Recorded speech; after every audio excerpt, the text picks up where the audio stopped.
नमस्कार बाळांनो, cap round 2 engineering ऍडमिशनची allotment आज दुपारी झाली आणि कधी नाही ते कोणती नोटिफिकेशन किंवा अलॉटमेंट किंवा लिस्ट दुपारी आले, नाहीतर आम्ही संध्याकाळी 8, 9, 10, 11 ही आता सवय झालेली. मग आता एक अलॉटमेंट लवकर आली. बऱ्यापैकी विद्यार्थ्यांना काय वाटतंय की बेटरमेंट झालंच नाही. ऑब्व्हियसली होणार नाही, कारण मॅक्सिमम कॉलेजच्या मेरिट वाढतात म्हणून सांगितलेलं.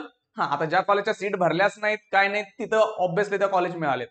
पण आता गेम चालू होईल इथून पुढचा, की का पहिल्या राऊंडला मॅक्सिमम विद्यार्थी म्हणजे जवळपास किती, खूपच कमी 41,000 विद्यार्थ्यांच्या आसपास, म्हणजे 32,000चा नंबर होता एक्झॅक्ट. तो नंबर मागच्या दिला की बाबा कन्फर्म ऍडमिशन घेतलेलं. सेकंड राऊंडला मॅक्सिमम विद्यार्थी आता ऍडमिशन घेतील, कारण का त्यांना पेशन्स नसतात, पालक मागे लागलेत आणि त्यांना असं वाटतं आता मिळणार नाही. मॅक्सिमम विद्यार्थी सांगतोय मी पुन्हा आता ऍडमिशन कन्फर्म करतात की बास बाबा मला काय जे मिळालंय बेटरमेंट झालं सेकंड राऊंडला, ठीक आहे आता मी तिथं घेतो, पाहिजे ती ब्रँच मिळाली, कॉलेज काय मागं पुढे झाले.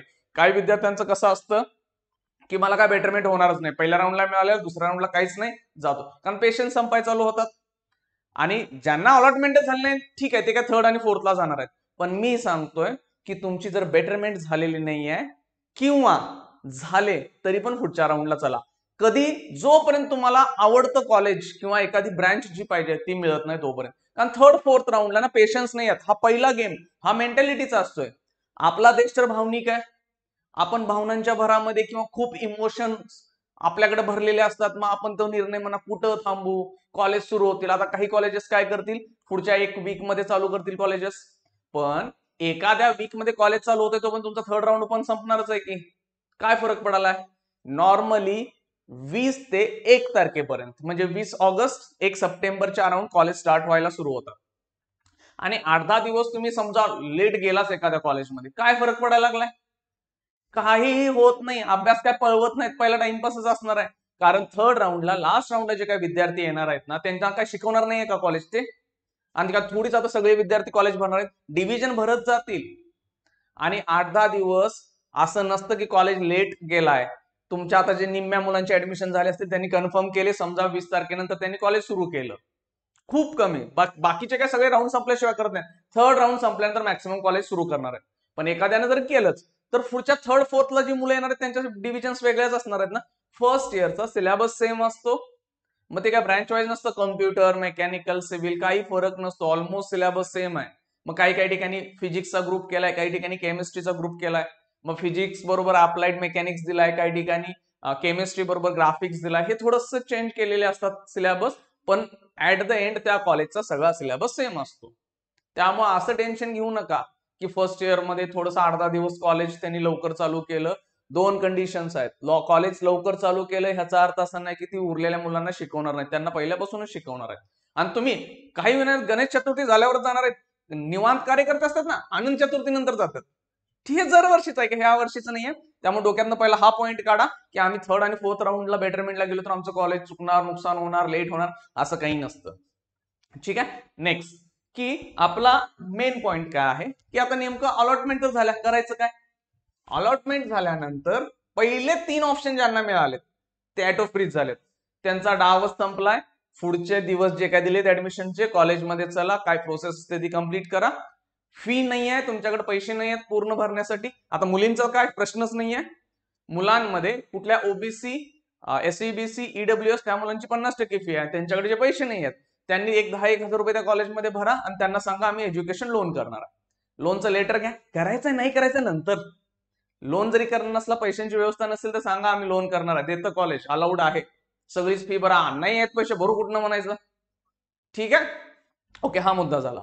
हा, पुढे जाऊन काही विद्यार्थ्यांमध्ये सर आम्हाला हॉस्टेल मिळणार की नाही, ते कॉलेजला कॉन्टॅक्ट करा ना. आणि मुलींचा थोडासा हॉस्टेलचा प्रॉब्लेम असतो की पालक बाबा हॉस्टेल असतो ना, मुलं बाहेर रूम करून निवांत रूम फ्लॅट करून राहतात, हॉस्टेलच्या डोक्याला तापच नको म्हणतात. मुलींसाठी जे हॉस्टेल्स असतात तिथे चेक करा. असं काय एका आठवड्यामध्ये हॉस्टेल फ्री म्हणजे काय फुल होणार नाहीये कोणतंच. कॉलेजचा इनटेक असतो त्याच्या पद्धतीने हॉस्टेल मॅनेज केलेले असतील त्यांनी. सो पहिले 3 ऑप्शन आहेत, संपला, उद्या चला, उद्या परवा जावा, ऍडमिशन करा, जी काय प्रोसेस कंप्लीट झाली. ज्यांना अदर दॅन 3 ऑप्शन्स मिळाले त्यांच्यासाठी मी म्हणेन त्यांनी थर्ड राऊंडला जायचंच आहे.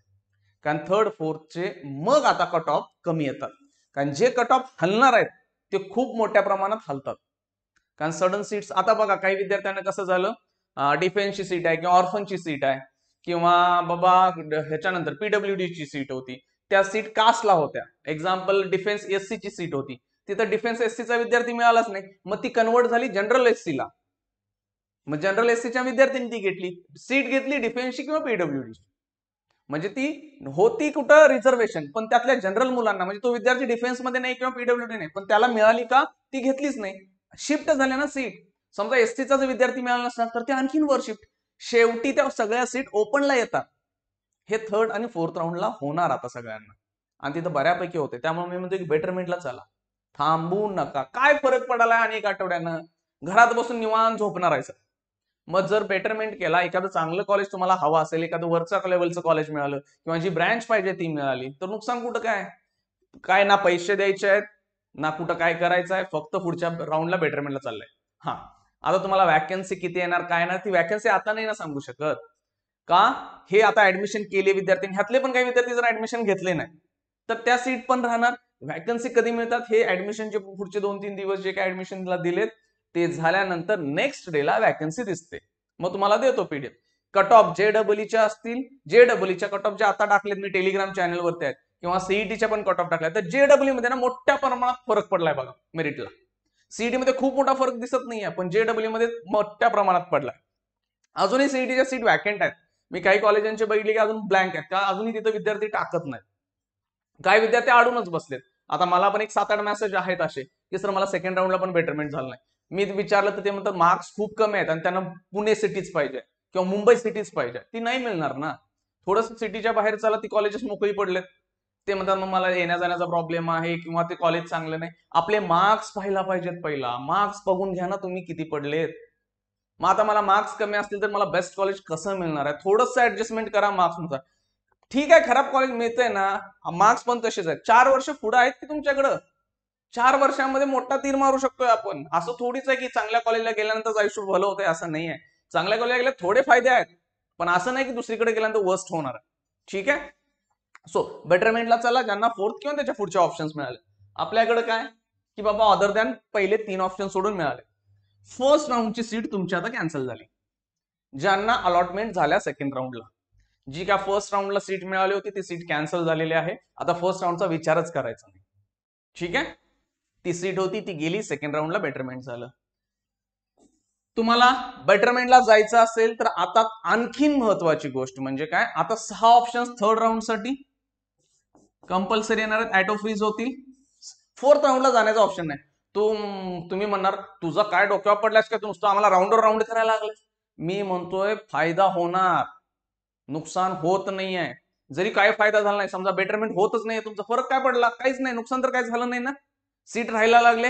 म्हणजे आता तुम्हाला पहिल्या राऊंडला सीट मिळाली होती, सेकंडला मिळाली तर पहिल्याची गेली. समजा आता सेकंडला बेटरमेंट पण झालं नाही, म्हणजे तुम्हाला पहिल्या राऊंडची सीट मिळाली तर ती सीट राहिली ना, कोण घ्यायला लागले का. थर्ड राऊंडला चला, नुकसान नाहीये. मग बेटरमेंटला करताना 6 ऑप्शन ऑटो फ्रीज होणार आहेत ना, तर ते 6 ऑप्शन असे टाकू की परत बाबा आपल्याला फोर्थला जायचं असेल तर, कारण एखाद्या पर्टिक्युलर सीटला थांबला असेल तर जोपर्यंत तुम्हाला ते चांगलं कॉलेज तुम्हाला जे पाहिजे ते, किंवा तुमची लास्ट कुठली ब्रँच, जी ब्रँच मिळत नाही त्यासाठी आपण जायचं. नेक्स्ट राऊंड सेकंड राऊंडला मिळालंय असे कॉलेज टाका की ज्या कॉलेजसाठी तुम्ही थांबलाय किंवा ज्या ब्रँचसाठी थांबलाय तेच टाकायचे. कारण का थर्डला जर मिळालं सेकंडची सीट जाणार. म्हणजे आता ह्या राऊंडला जे बेटरमेंट झालंय तुमचं किंवा पहिल्यांदाच जर सीट मिळाल्या तुम्हाला तर ती सीट जाणार आहे. म्हणजे थर्ड राऊंडला अलॉटमेंट झाली की सेकंड राऊंडची किंवा पहिल्या राऊंडची मिळालेली सीट जाणार. ओके. पहिल्या राऊंडला तुम्हाला मिळालं होतं, सेकंडला मिळालं नाही, पण थर्डला मिळालं तर पहिल्या राऊंडची सीट कॅन्सल होणार. थर्ड राऊंडला सीट मिळाली की मागच्या ज्या काय राऊंडला तुम्हाला सीट मिळाली त्या कॅन्सल झाल्यात बघा, हा नियम आहे. ठीक आहे. अलॉटमेंट कॅप 2 ला पण झालेली नाहीये. म्हणजे कॅप 1 ला पण अलॉटमेंट झाली नाही, 2 ला पण अलॉटमेंट झाली नाही. त्यांनी परत ऑप्शन फॉर्म बनवा, कट ऑफ बघा, आणि जी कॉलेज भरलं नाही ना ते एखादं शेवटचं टाकून घेऊया बघा.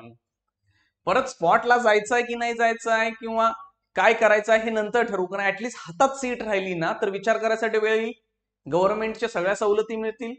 तुम्ही नाही घेणार असाल तर तुमची इच्छा आहे, पण जर मिळालीच नाही थर्डला किंवा फोर्थला तर मग तुम्हाला सगळी फी घेणार आहे तर पुढं. खूप कमी प्रामाणिक कॉलेज आहेत, सर्व सांगतोय तुम्हाला, की जी तुमच्याकडं फी गव्हर्नमेंटच्या नियमानं घेतील. नाही घेताय, डोनेशन पासून फुल फी भरण्यापर्यंत येणार.